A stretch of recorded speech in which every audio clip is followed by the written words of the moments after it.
Welcome to all of you to the next session. Let me just share the slides.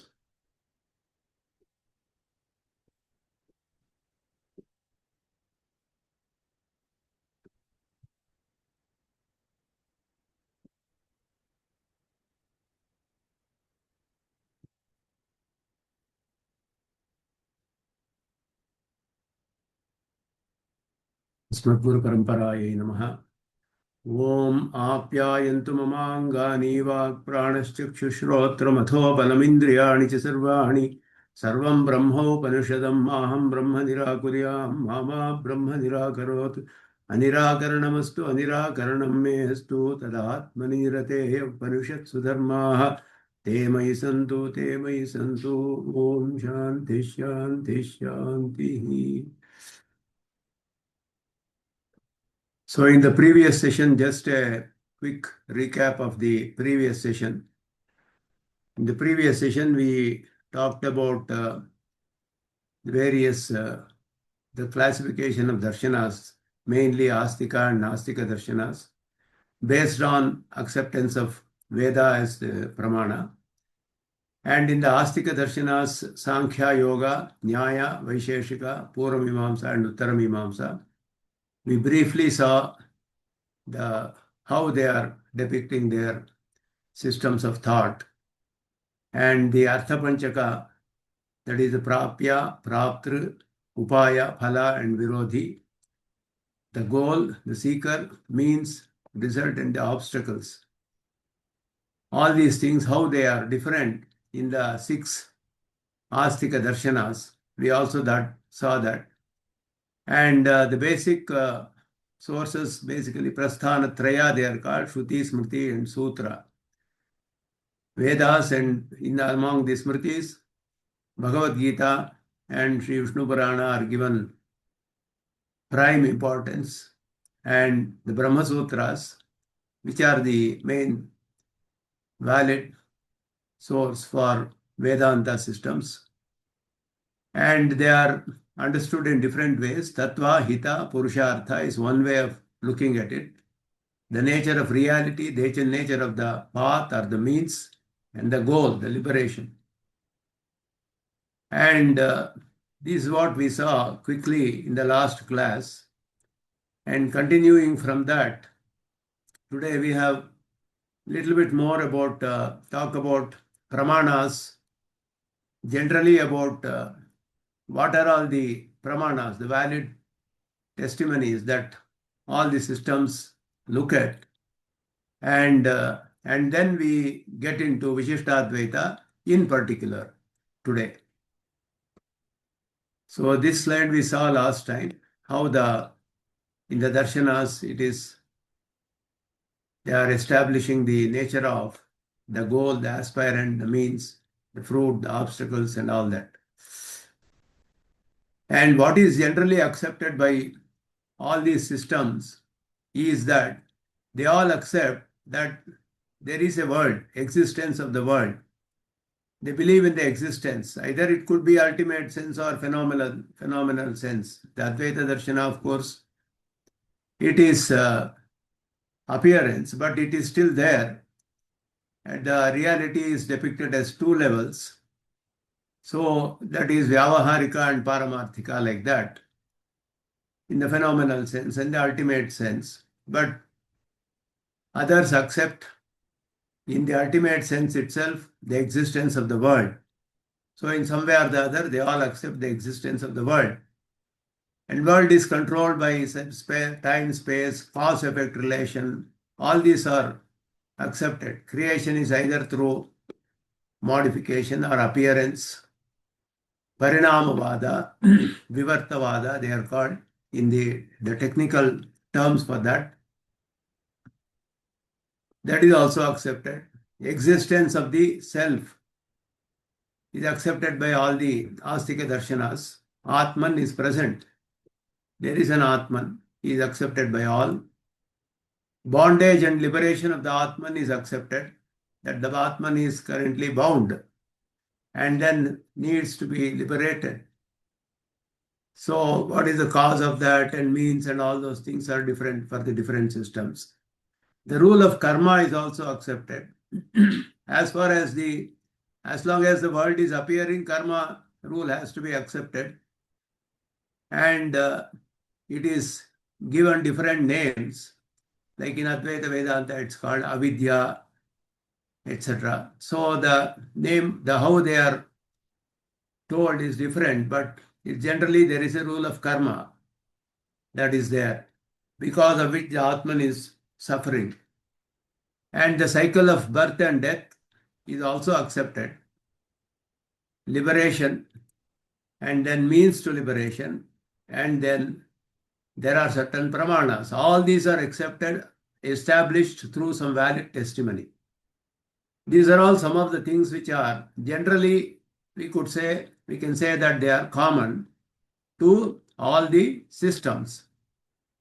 And they all have to accept in some way or the other. All these aspects they have accepted.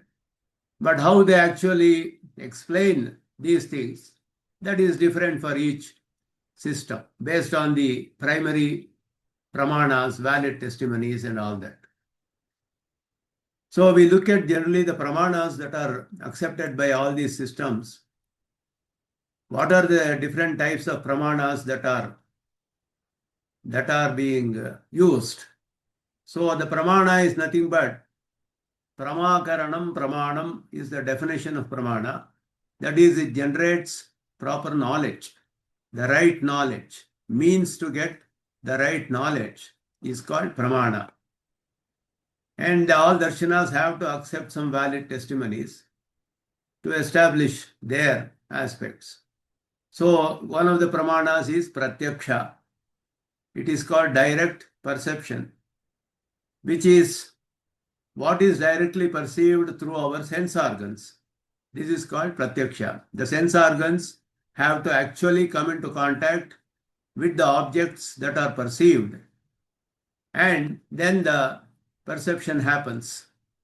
So this is one pramana. If I am seeing that there is a laptop in front of me, there is sufficient light, I don't have defect in my eyes, that means I am seeing a laptop, means it has to be there. This is directly perceived by me, the objects around that. If I am hearing a sound, like that, all the sense organs, whatever we perceive, that is called pratyaksha pramana. And next one is called anumana, inference, anumana pramana. That is, we see something, through that we infer something which is not perceived. Like we see smoke and then infer that there should be fire there based on a specific relation between what is seen and what is not seen. There has to be a definite relation between them. Then only we can infer. So wherever there is smoke, there has to be fire. Is known by experience. We see in other places also. There has to be examples for this. So we see only smoke, we don't see fire. But we can infer that there has to be a fire because smoke is there, because smoke is generated by fire only. So there is a janya janaka bhava. That relationship is there between them. So we can infer that. This is called anumana pramana. Similarly, inferring that it is going to rain on seeing dark clouds. This is also a way of inference, anumana pramana. This is the second pramana. And then the third one is called Veda. It is also used, the term used for Vedas is also Shabda. Shabda also generally means sound. But Shabda itself is the name given to Vedas because it is in the form of, it is propagated in the form of sound. So Shabda Pramana means Vedas. It is for super sensory things. Shabda is said to be, Veda Pramana is said to be the ultimate testimony in the Vedantic system, not in all systems. The Vedantic systems accept, and even the Purvamimamsakas, we will see that Shabda Pramana is accepted as the main valid testimony for anything which senses cannot perceive beyond sensory perception. If we have to accept things exist beyond sensory perception, it has to be known only through Vedas. So that is one main pramana. Existence of self, for example, we cannot see the self through our sense organs. And heaven, for example, Swarga, we cannot see through our sense organs. So these are all known from Veda only, Shabda Pramana. There are also other pramanas. One is Upamana, is comparison. Knowing something unknown based on similarity with a known thing. So this is accepted by the logicians who say that there is somebody is going to the forest to find an animal which has a name Gavaya, which is Go Sadrisha, similar to a cow. There is another animal in the forest. So he shows him the cow and tells him, go and find a similar animal which is similar to this in the forest, which is not a cow. So based on that, he goes and searches and brings the animal which is similar to the cow. So this is called Samjna Samjni is called. So there is a comparison here. Sadrishya. Sadrishya is the means to you used. This is called Upamana. So, and then there is another pramana called Arthapatti. Arthapatti is called presumption. Arthapatti, knowing something through presumption based on something known. So, the famous example given, when we see the example, we will understand this pramana. What is Arthapatti? This is Devadatta is fat, does not eat anything during daytime. If we say this, not eating and being fat are opposed to each other. So if they have to be, there has to be no contradiction between being fat and not eating during daytime. We have to presume that he eats during the night. Without eating, one cannot become fat. So, and he doesn't eat during daytime, if we say, these two are contradicting. So in order to remove the contradiction, we have to presume that he eats during the night. This kind of inference, this is also a way of inference only. This is called Arthapatti. So this is a specific name given to that and specific pramana. Even in the Vedas, there are many statements which are similar to this. And then they are also called Shrutyarthapatti. Shruti is also a name for Vedas. Arthapatti, as per the Shruti, is like that. So there also, if there are some contradictions, to remove contradictions, we may have to presume something. So that is called Shruti Arthapatti. This is another valid means, pramana. And Anupalabdhi is also non-apprehension. Abhava is also used for this. Not perceived, also taken as valid for absence.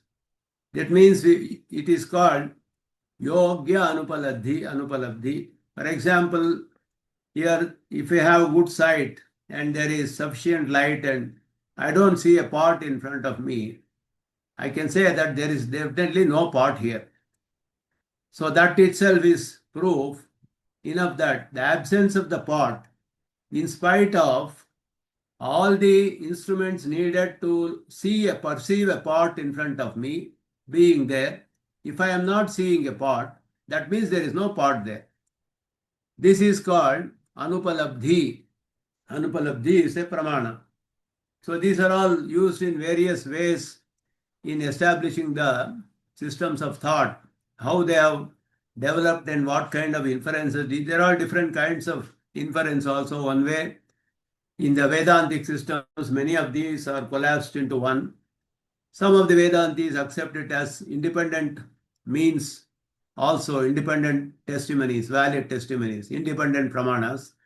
So some of them don't accept these as independent pramanas, but they use these pramanas to establish the various aspects, but they are all collapsed into Anumana or Shabda or something like that. Pratyaksha or Anumana, something like that. But there are different kinds of, these are all different terminologies that we use, that we see in the various commentaries and darshanas when they are establishing the various aspects of their system. So now let us see the Charvakas, for example, the Nastika Darshana, Charvaka, they accept only Pratyaksha, direct perception. They don't accept any other Pramana. Whatever you see is only real. What you don't see is not real for them. So they accept only that. Bauddhas and Vaisheshikas accept Pratyaksha and Anumana also, both. Inference is also accepted. The Sankhyas and Nayayikas, later on, of course, Vaisheshika and Nayayika got merged into the Tarka Shastra, but they are written by different rishis. Kanada is a propounder of Vaisheshika system. Gautama is a propounder of Nayayika system. They have different sutras they have written, and largely in the 14 systems of sources of knowledge, Nyaya Vistara is told that pertains to Gautama's system of Nyaya mainly. So that is largely accepted. And Vedanta systems, they accept Shabda also along with the first two, Pratyaksha, Anumana and Shabda. They accept. Nayayikas also accept Upamana in addition to this. So they accept Pratyaksha, Anumana, Shabda and Upamana. 4 as independent Pramanas. This is accepted by logicians, Nayayikas. The Mimamsakas, there are 2 kinds of Mimamsakas. Based on the commentaries written on Jaimini Sutras, Prabhakara wrote a commentary, and then Kumarila Bhatta also wrote a commentary on the Jaimini Sutras, which is called Purvamimamsa Sutra. And they are called Purvamimamsakas because they have interpreted Jaimini Sutras in a particular way, and there are differences between Prabhakara's interpretation of Jaimini Sutra and Kumarila Bhatta's interpretation. Both are interpreting Jaimini Sutra only, but there are differences. So it's called the Prabhakara system and Bhatta system, like that. So the Prabhakara Mimamsakas who follow Prabhakara's interpretation of Jaimini Sutras, they also accept Arthapati in addition. Presumption. The Advaita system and Kumarila Bhatta's Mimamsakas, they accept Anupalabdhi in addition. So these are all the differences that we see. They accept Arthapati, Anupalabdhi, all these, the Advaita Vedanta and Kumarila Bhatta also. Prabhakara Mimamsas don't accept Anupalabdhi like that. So there are differences in whether they accept it as an independent valid testimony, independent means of knowledge, generating true knowledge, is the main aspect here we have to understand. So this is just a quick summary I've just given. What kind of, so for us, when the Vedantic systems are concerned, especially the Vishistadvaitic system, we accept Pratyaksha, Anumana and Shabda as the main independent means of true, real knowledge, proper knowledge. The others are also accepted, but they are all merged into either Anumana or something like that. So they are not independent means. Arthapati, for example, we also use Arthapati in Vishistadvaita system. Shruti Arthapati is told in many places, but it is not an independent means. It is a way of inference only, like that. So independent Pramana is what is important here. So now this is a brief introduction. Now we had a look at the qualifications of a seeker, the sources of knowledge, the various systems like Astika, Nastika, Darshanas, and what are the main things that we have to understand from the sources of knowledge, the Artha Panchaka or Tattvatraya, things like that, Tattvahita Purushartha, Artha Panchaka, and things like that.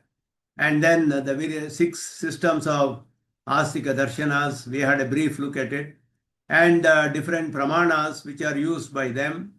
We had a very quick look at all these things. That's all part of a general introduction into this course on Vishistadvaita Vedanta.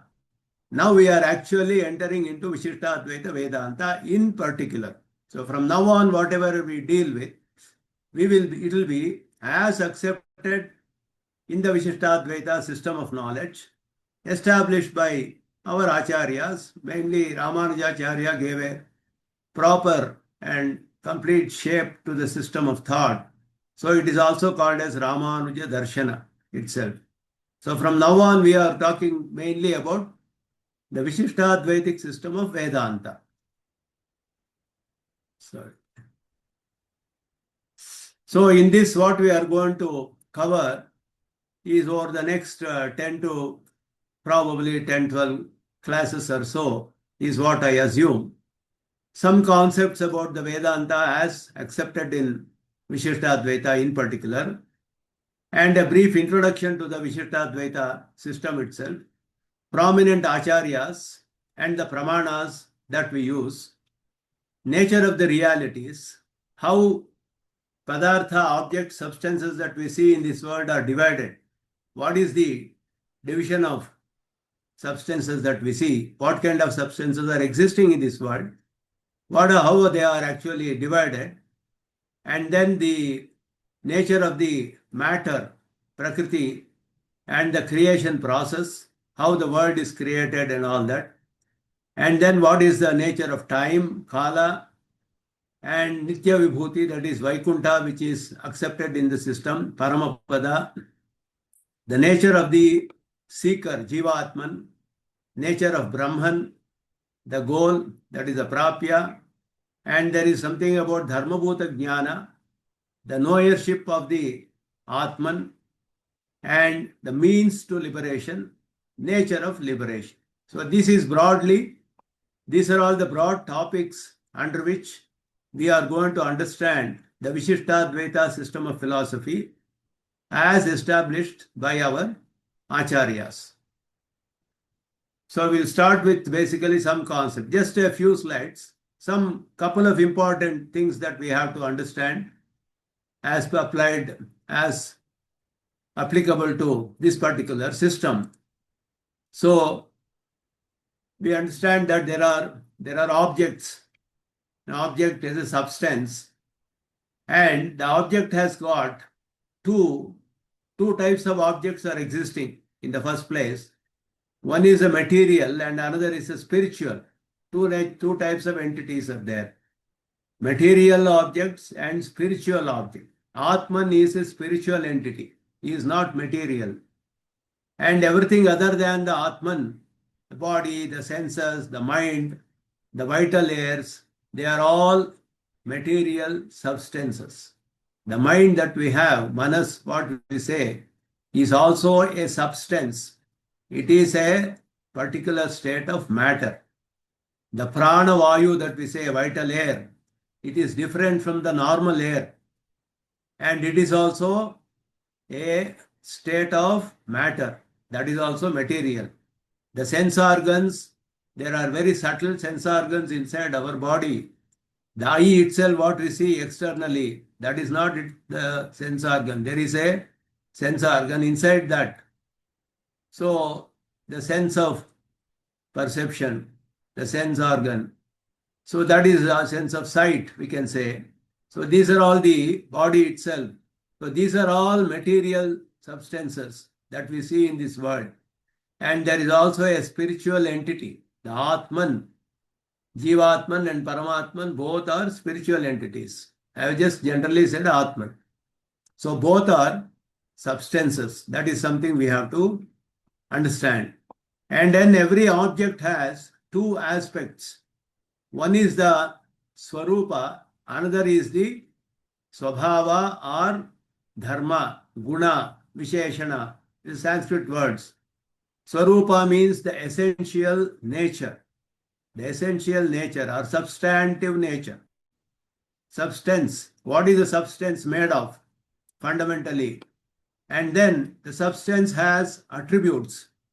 So in this system of Vishistadvaita, there can be no substance without any attributes. We have to know any substance by its attributes only. And every substance has some unique attributes which distinguishes that substance from other substances. So if I have to know a laptop as different from a mouse or a mobile or a book or a table or a pen or a house, etc., all these substances have their own unique characteristics which differentiate them from other objects. That is how we are able to differentiate. So in this system, there can be no substance without any attributes. Any substance has to be known only by its attributes. The attribute itself is not the substance. For example, the laptop has a shape, it has a color, it has a form, etc.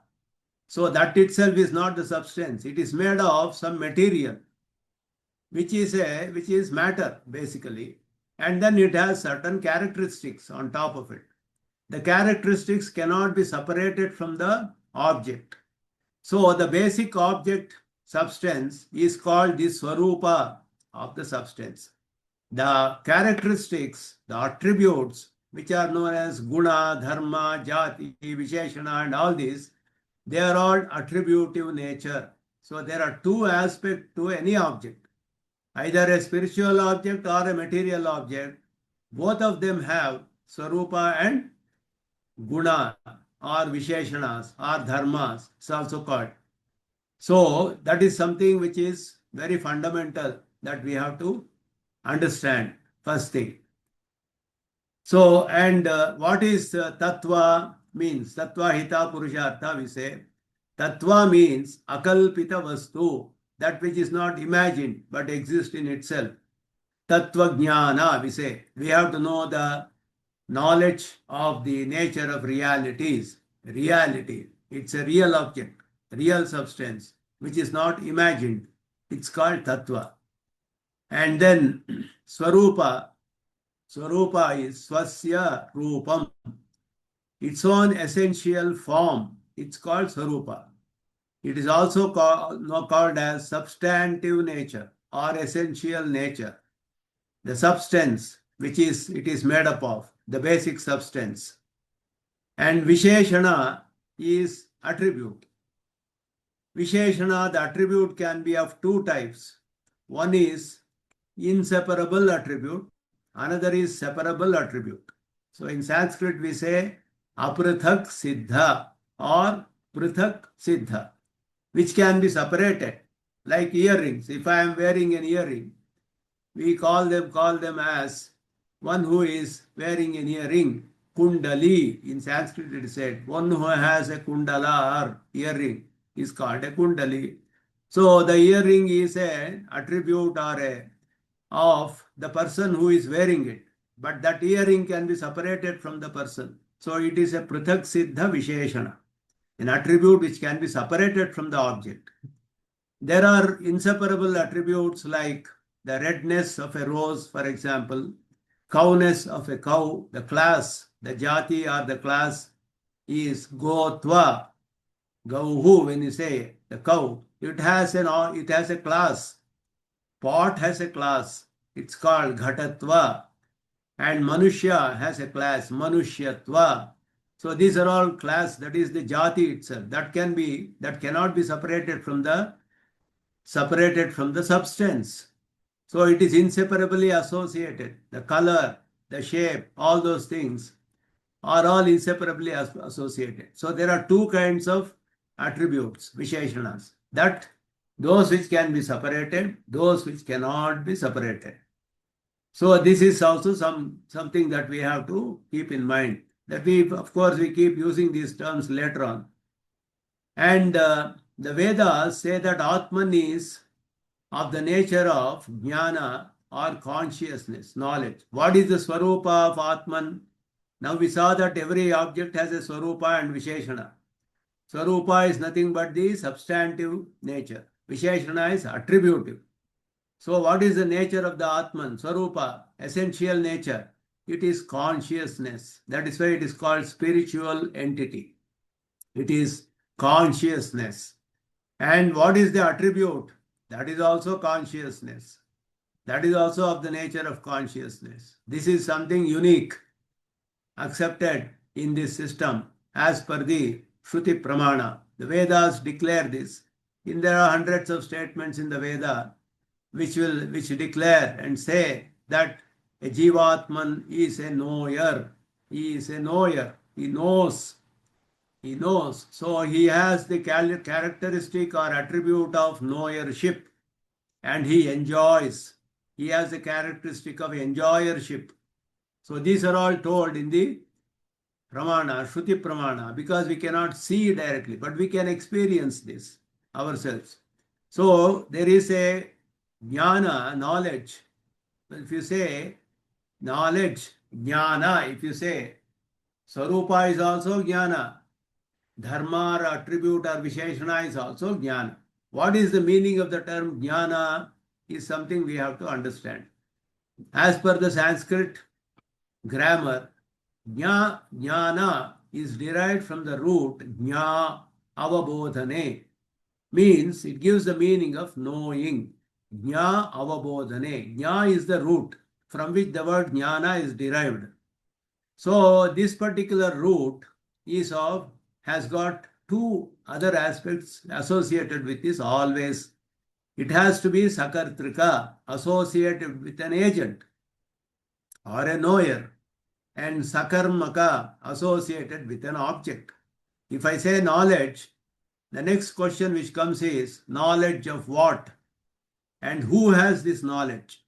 So somebody has to have this knowledge, and that knowledge has to be about some particular object or some topic, something. So the knowledge has got three parts. It's called Triputi. It's got three parts. One is the knower, the object of knowledge, and the knowledge about that itself. So the object of knowledge is known by the knower through a means of knowledge, which is pramana. The pramana gives the knowledge about an object to the knower. This is everybody's experience. So if I have to know that this is a laptop, this is the object of knowledge, is the laptop. The knower is myself, and the direct perception, my organ of sight, gives me this knowledge. So I have the knowledge that this is an object. So the knowledge, when we say jnana, the word jnana when we use, it has to have three aspects. One is the knowledge itself, and the knowledge about an object, and knowledge, the knower of the knowledge. Three things have to be there. It's called Triputi in the technical term. So we say knowledge, jnanam or drik is also another Sanskrit word used. Knowledge about what? Knowledge, object of the knowledge, or drishya. And knowledge is in whom? Jnatru, knower, drashtru is also. So the question comes here, an object made of jnana, can it also be jnatru? So the answer is yes. It can be, it can have an attribute also of the nature of knowledge. The famous example given here is a lamp or the sun, for example. Sun is of the nature of brightness. What is the object? Sun means we say it is nature of brightness, and it also has brightness. So it is, the rays are also of the nature of brightness. The rays are different from the sun. Sun is not itself the rays. The rays spread everywhere, spread across and reveal us so many things in this world. And the sun is also, like the lamp, is also of the nature of brightness. And it has brightness all around it. It spreads brightness. That brightness which spreads is different from the lamp itself. So there are two aspects there, which are just like that. The Atman is of the nature of consciousness. He also has the attribute of consciousness. This is something which is fundamental concept in the Vishistadvaitic system we accept. So the individual self or the Atman is a knower, and he knows about various things through his attributive knowledge. That is the attribute knowledge which is present as attribute. And then he gets knowledge, and this knowledge comes about objects through a valid testimony, valid means of knowledge. And what we see here can be directly from sense organs we can perceive, we can infer, or supersensory objects. We get knowledge about that through the Vedas. So when we study the Vedas, we know that there is a Swarga existing. So we understand about Swarga through that, though we may not be able to perceive it or infer it. So this is something that is fundamental that we have to know. And coming to the darshanas, as I said earlier, Prasthanatraya, the Upanishads, the Brahma Sutras and Bhagavad Gita are the main sources. And then the meaning of the Shruti Vakyas. Now when we come to the Upanishads, primarily we say Upanishads, but it includes the entire Veda. Upanishads directly and completely teach us about the nature of Atman and attaining, means of attainment and all those things. The other parts of the Veda also teach all these, but they are primarily concerned with Yajna Yagas and all that. So Upanishads are specifically addressed. But the understanding the meaning of these Veda is present in the form of sentences. It is present in the form of sentences. That is how it has existed forever, is the traditional view. That is how it has ever existed, in the form of sentences. And sentence is the combination of words which gives a proper meaning. Sentence is nothing but a collection or a group of words giving a proper meaning. So all the Vedic sentences have proper meaning. But it is very difficult for us to understand the meanings of the Vedic sentences because there happen to be a lot of apparent contradictions if we see at the first sight and try to understand through the Sanskrit grammar and all that. We may not be able to comprehend the meanings. So we use different ways to understand. The meaning of the words itself is understood by means of the grammar, Vyakarana Shastra. So here there are many works being written after that, after Vedas, which help us to understand the meanings of the words in the Vedic sentences. And then the sentence analysis is done by the Mimamsa rules. That is the Purva Mimamsa. Jaimini has coined many rules, sutras. Each sutra is like a rule only. And there are also certain rules in the Badarayanas, Brahma Sutras. These rules help us to understand the meaning of the sentences. The words themselves may not be able to give us a complete meaning of the sentence. So there have to be other ways by which we have to interpret, because Vedic words were existing forever. The Vyakarana Shastra came only later. Vyakarana Shastra was written based on how people were using the Sanskrit language in this world. Looking at that, Panini established a set of rules which help us in understanding the derivation of all the words being used in this world in all our transactions. People how to use, they were using only Sanskrit language, and how the words were used by various people. Those words are all captured by Panini, and he established a set of rules which can help us derive all the words that are used. But the normal usage of Sanskrit is very different from Vedic words. The Panini's grammar was not able to explain all the Vedic words based on this set of rules. So he made a lot of provisions for that, because Vedic language is different, and Panini has to, everybody accepts Vedic words. So they cannot say that this is not a proper usage, so it is not valid. We cannot say that. Valid. Vedas are self-valid. Self-valid. Swatah pramana. A pratyaksha or anumana, perception or inference, cannot find fault in the Vedic sentences or the meanings that are taught in the Vedas, because it is beyond the reach of perception and inference. Pratyaksha and Anumana cannot establish what is taught in the Vedas. For example, dharma. What is the nature of dharma? We can only understand from the Vedas. We cannot understand by perception. So these are all established by Jaimini in various rules. And how to understand, analyze the Vedic words? Panini, first of all, he created a separate chapter in his work called Ashtadhyayi, called Vaidika Prakriya. He established many Vedic words.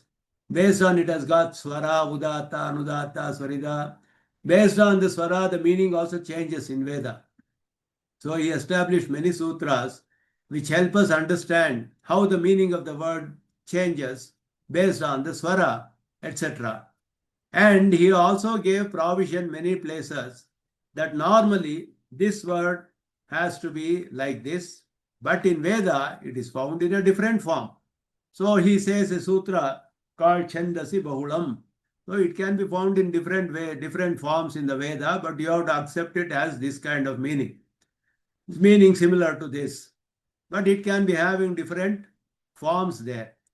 Like it, there are so many. For example, the very commonly used mantra, Bhadram Karne Vishrunuyama Devaha. We say, Om Bhadram Karne Vishrunuyama Devaha Bhadram Pashye Makshabhirya Jatraha. The mantra says, Bhadram Karne Bihi Shrunuyama Deva. According to Panini's grammar, Karne Bihi is a wrong word. If I use in Sanskrit word Karne Bihi, they will say you don't know Sanskrit. I cannot use the form Karne Bihi. I have to say Karnaihi. Karnaihi I have to say. That is how the word has to be derived based on Panini's sutras. But in the Veda, it says Karne Bihi. The meaning has to be taken as Karnaihi, as told by Panini's sutra. But the word has to be pronounced as Karne Bihi only because it is Veda. It is beyond Panini's Svakarana Shastra, beyond Panini's work, because Vedas were ever existing.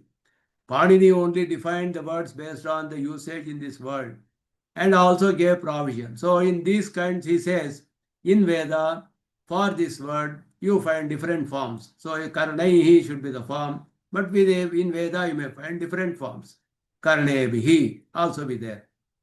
So like that, there are hundreds and hundreds of examples of words which are like this, which are beyond grammar, but they are Vedic usage. So it is Shrauta Prayoga or Arsha Prayoga. There are also words in the works of Kalidasa, Bhavabhuti and all these poets also. And also in Mahabharata, Ramayana, for example, in Ramayana also there are very many words used like that. Pradiyatam Dasharathaya Maithili comes many times. Vibhishana says to Ravana, you go and give Sita to Sri Rama. Pradiyatam Dasharathaya Maithili. Dasharathaya is a wrong usage according to Panini's Sanskrit grammar. Dasharathine should have been the form. But it is Mahakavi Prayoga. Valmiki has used it. We cannot override that. You have to use it like that only. Dasharathaya only has to be used. So these are all exceptions like that. Any exemptions are there like that. And similarly in the Vedic sentences, how to analyze a sentence is also very important. The Mimamsakas have contributed in a wonderful way how to analyze sentences. The Prabhakara and Kumarila Bhatta and all these people who interpreted, Shakaraswamy interpreted Jaimini Sutras, they have defined ways by which sentences has to be analyzed. That is a very useful contribution of the Mimamsakas. And then the Nyaya Shastra, which gives proper reasoning.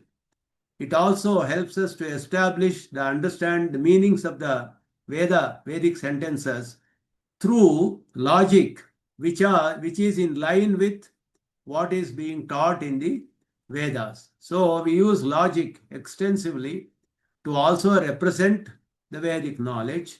Not only that, to also to understand what is taught in the Vedas, to establish it firmly. So that is also a very important thing. So the meaning, like I have given a little bit more explanation. Ashtadhyayi is a name of a work by Panini. It has got 8 chapters. Adhyaya means chapter. Ashta Adhyayi means 8 chapters. It has a separate section to define Vedic words also. Vedika Prakriya Adhyaya, it's called. And there are many rules unique to Vedic words, which are Panini gives provision for all that. And also Nirukta is another work by Yaskacharya, which was present before even Ashtadhyayi probably. So Nirukta also helps us to understand the meanings of Vedic words in different ways than resorting to grammar. Grammar alone cannot help us to understand Vedic words. So Nirukta is also very important. With that also, there are many ways by which you have to interpret Vedic words, which are told in Nirukta. And those are all important for us to understand meaning of words. So these are all accessories to Veda. When we saw in the 14 sources of knowledge, Chaturdasha Vidyasthana, 6 angas, accessories we saw. In that Virukta, Niruktam, Vyakaranam, Chandaha, Shiksha and all those things. So they are all accessories to understand the Vedic meaning of the Vedic sentences. And the Nyaya Shastra gives proper reasoning. The Paksha, Sadhya, Hetu, Drishtanta, for what reason, what is established as what, something like that. So with proper reasoning, we understand the meanings. Proper reasoning has to be there. And that is called the way Nyaya Shastra helps us to represent knowledge in few words, in the form of a sutra, and in a structured way called Anumana. That is also called Anumana. It's a structured way of representing knowledge as per the Nyaya Shastra, which is also very important. And we use logic also to say whether why it is correct, why it is not correct, and all those things. And then that is very, very important and very, very essential to understand and establish the meanings of the Vedic sentences. And the sentence analysis of Mimamsa, primarily there are 2 ways by which sentences are analyzed according to the Mimamsakas. And one is called the Anvita Abhidana, another is called Abhita Anvaya. The Vishistadvaitic school of thought accepts Anvita Abhidana, which is propounded by Prabhakara. The Advaitic system accepts Abhihita Anvaya, which is propounded by Kumarila Bhatta. So Bhatta system. This is Prabhakara system. Anvita Abhidana. That means we say that words have meaning and they give a sentence. The meaning of a sentence is derived by looking at all the words which are mutually connected, in a proper way, and they give a proper meaning. That is how we have to understand. Abhita Anvaya means the meaning of the sentence, what is the purport of the sentence is already known. And the words meaning have to be understood according to the purport of the sentence. This is the other way.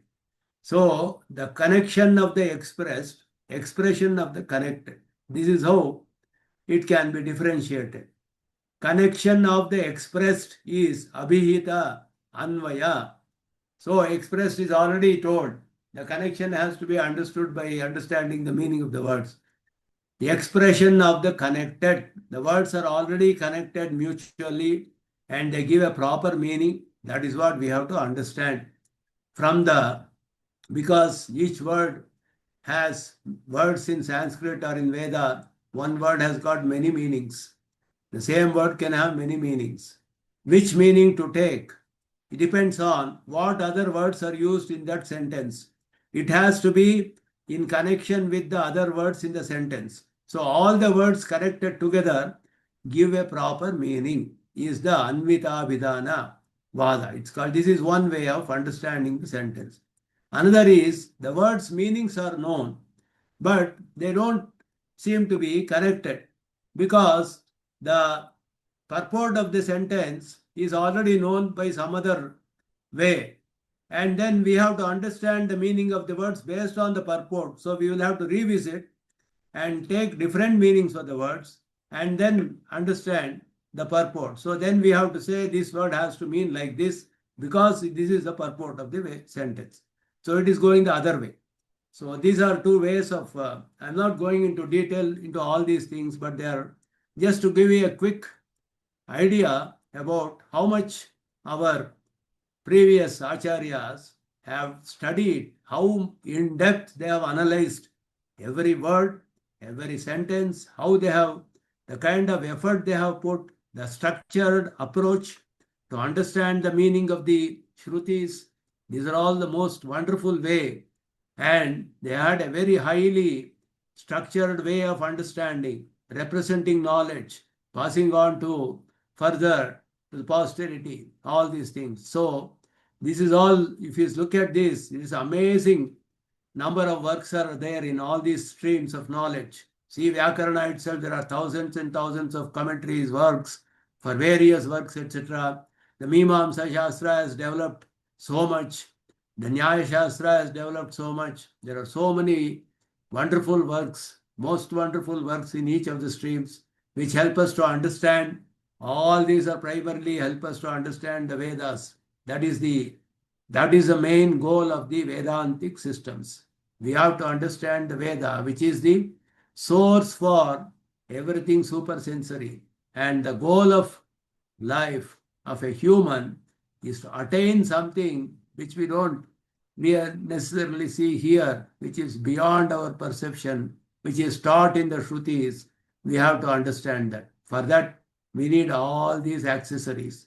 And one had to study in the olden days all these systems of work before going into a study of the Vedanta. If I have to study the Upanishads, Brahma Sutras, if I have to study, without knowledge of Upanishads, you cannot study. Without Vyakarana, you cannot study. Without Nyaya system, you cannot study. Without Mimamsa, you cannot.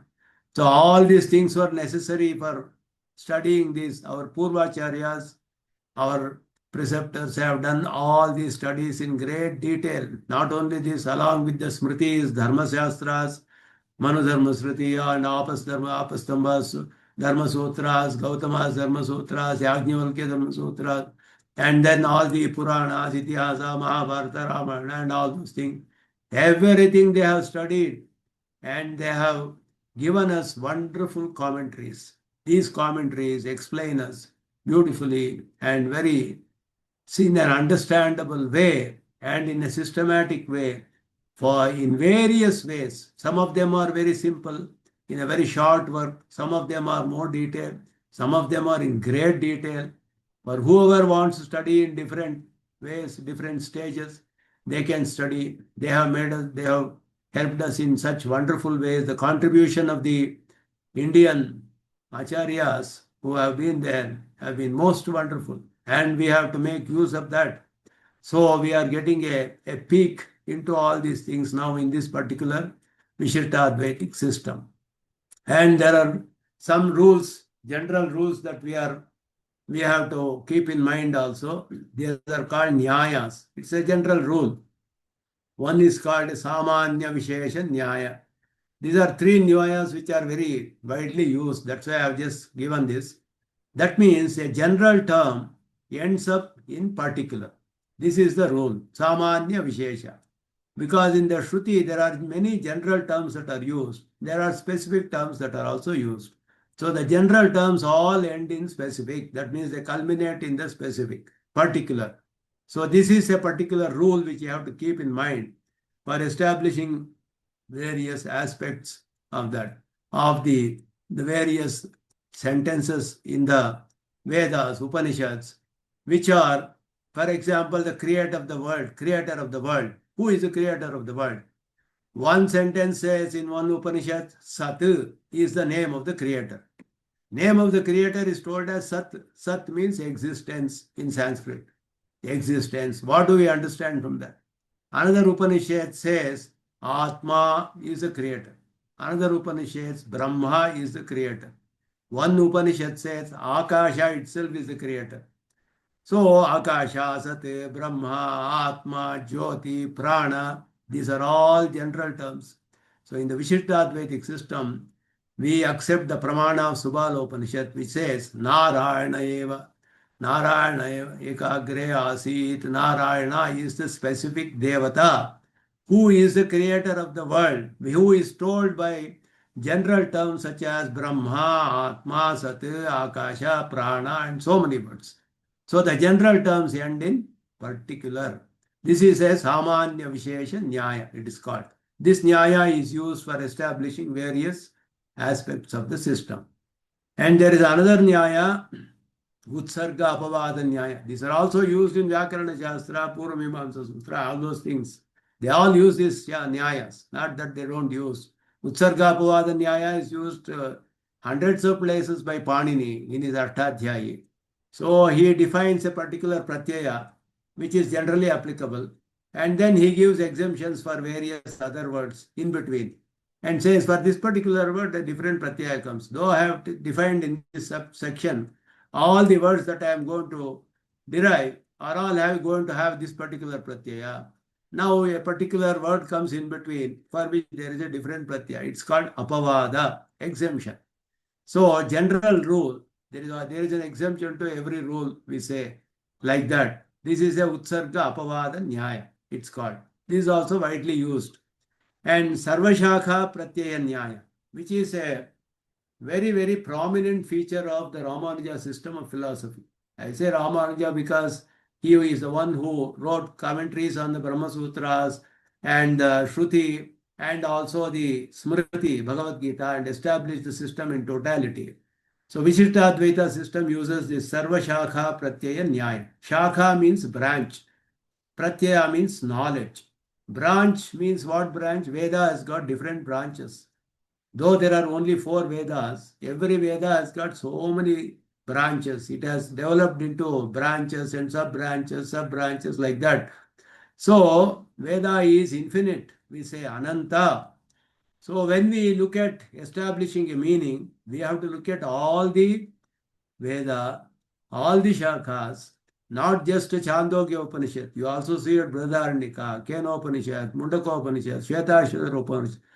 There should be no contradiction among all these things. That is how you have to understand the meaning, what you establish. So if I established who is the creator of the world, it should be in line with what is told in all these Upanishads, not just in one place. It should be taken in everywhere. It is called Sarva Shakha Pratyaya Nyaya. What is known from all the Upanishads, because in Veda, there cannot be any contradiction anywhere. If I say some part of the Veda I will not accept as valid, I will give secondary importance, that means the entire Veda can get secondary importance. So the Pramana itself will get lost. Veda Pramanya will be lost. That is not how Vishistadvaita system looks at the validity of the Veda.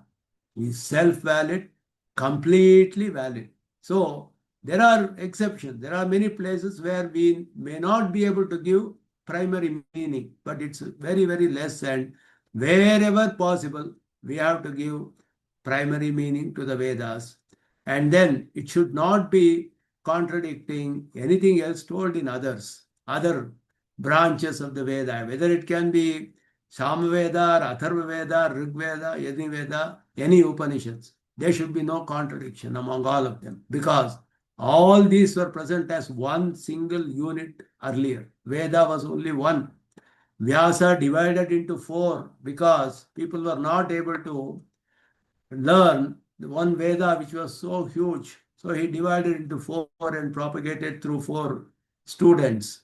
And then that got propagated through hundreds of other teachers, further rishis, and then it became multiple branches. It developed into multiple branches like that. So, Sarvashakha Pratyaya Nyaya is a very, very important aspect in this system. Derive meaning based on similar sections in all the Upanishads. There should be no contradiction. So, these are some of the basic concepts that we have to understand in this Vishistadvaitic system of knowledge or Vedanta. And we will just look at now Vishistadvaita system. What is some of the prominent aspects of the Vishistadvaita system. In future, we will look at it in the next section, as we have come already to the end of this section. So with that, I close and then open the class for any questions. I'll stop sharing. Thank you very much. Sarvam Shri Krishna Arpanamastu.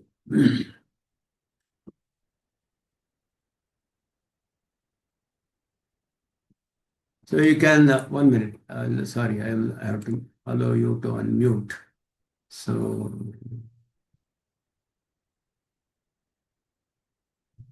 2, 3, 6.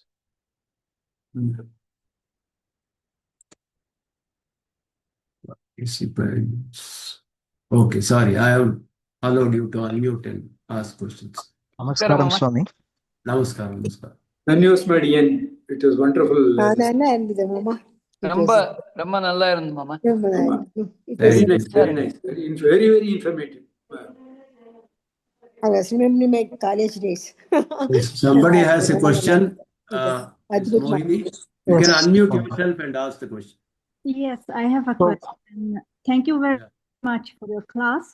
And I have a question on the slides where you were explaining that Charvaka accept only Pratyaksha, Bauddha, and Vaisheshika. And then this point, Sankhya and Nayayika accept, and Vedanta accept Shabda along with the first two. And then there is again the Nayayika accept Upaman. So what is the difference between the So Nayayika? okay. I have put a plus there. That means in addition to others, they accept this also. So there are two branches of Nayayika, one branch accept Upaman. So is this a Navya Nayayika? Vaisheshikas. The Vaisheshika. They also accept, after that they merged into a single system. So you can say they accept Upamana also. Nayayikas in the Gautama system, they accept Upamana. The Vaisheshika, it is not there. That is a mean. But later on it became Tarka Shastra, both combined together. So now all the four are accepted by the logicians, we can say. So when it became Tarka Shastra, they accepted four All pramana. the four, yes. So the Vaisheshika previously on the level of Buddha, they were not accepting. Yes. And it further, okay. Yeah. Thank you. Namaskaram, Swami. Namaskaram. Can you kindly explain the difference between Visheshanam and Guna? Visheshanam is attribute, and how is Guna? They are synonyms, you can say in one way. Both are same. Attribute is a more generic term. Guna is a specific a quality, we can say. Visheshana can be also, there are other things like even Jati can be a Visheshana. Guna and Jati are different. Class and quality are different. Whereas both can be told as Visheshana. So I just used a general term there. Okay, Swami. Yeah, Dharma is also like that. Dharma is also Visheshana. It has a broader meaning in the sense. For example, when we tell about the creation, for example, the nature of creation is a Dharma of Brahman, when we say. It is not a class or a quality like that, but it is a unique attribute of the Brahman. Okay, so Dharma is a more broader term that way. Okay, so these words have different meanings that way. Okay. And similarly, the difference between Swarupam and Rupam. Swarupam is essential nature. Rupam is form. When you say Rupa, Swasya Rupam, when you say with respect to Swarupa, it is the essential nature. Rupa also means form. So in addition to essential nature, there could be a form also. Okay, so the essential nature is different from, there can be additionally form also. Okay, Rupa is also, there is separate, when you use Rupa separately, Swarupa and Rupa can be different. So Swarupa is the basic form Rupa is a form on top of the Swarupa. For example, Yes, Swami. For example, laptop, the Swarupa of this is only matter, material. But Rupa is, it looks, rectangular, it has a screen and all those things. The form, which is on top of the essential nature, Swarupa. Okay, Swami. Thank you. The news, miss. Yeah. Means as we go forward, we will discuss these words much more often, so it probably will become more clear. Can we say that Rupa is the Akar? Yeah, we can say that. What we see through our eyes, no, we see the Rupa form. Swarupa we cannot see through our eyes. That is the essential nature, actually. Yeah. Yeah. Rupa, the qualities are on top of that. We perceive an object based on the quality. But we know there is an object. We know there is a laptop here, but we identify it only by its form. But Swami, when you say Swarupa, it is more of an abstract concept. Like Yeah, saying we cannot see the Swarupa directly. Yes. Yeah, exactly. Like when we say God is truth, it is very difficult to imagine or understand That's God through that statement. Even matter, for example, a pot, if you see, it is made of mud. So what is the nature of mud? If you see, it is a trigunatmaka. As per the Shruti, it has got sattva, rajas, tamas. It is a modification of primordial matter. Okay. Primordial matter which has sattva, rajas, tamas is the basic the substance that is there. It is present in the form of mud and it transforms into form of pot and things like that. Okay. So the Swarupa is, cannot perceive directly. Yes. Exactly. Of course, needs a lot of study and understanding, and we have to contemplate on the meanings a lot. So this is a very brief introductory course. So it will give us some idea. When we say, for example, the Dhyana Shloka for Ashtakshara Japam, we say Jnanananda Swarupoham, Vishnu Sheshena Kasechit. So we probably attribute that Swarupa to the Jivatma as a Jnanananda Swarupa. Correct. That is how it is.